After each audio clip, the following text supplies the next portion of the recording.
নমস্কার। আলু আলু আলু আলু সব তরকারিতেই চলে যায়। আলু সবার সঙ্গে প্রেম করে নিতে পারে। আলুর ভাব ছাড়া কোনো তরকারি সত্যি জমে না। তাই সবাই বলে আলু নাকি, থাক বাকিটা বললাম না। আলু সবার সঙ্গেই জমে যায়।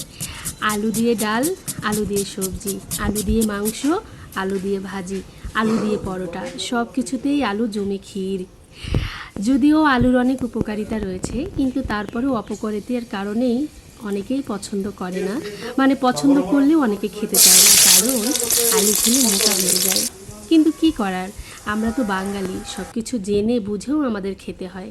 তাই আমরা খেয়ে থাকি প্রতিনিয়ত।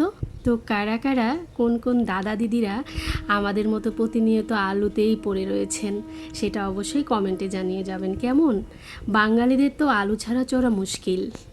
তাই আজ সকালবেলায় বানিয়ে ফেললাম আলু ভাজি, আর সেটাই আপনাদের সঙ্গে শেয়ার করলাম। আলুগুলো কিন্তু মেশিন দিয়ে কেটেছি।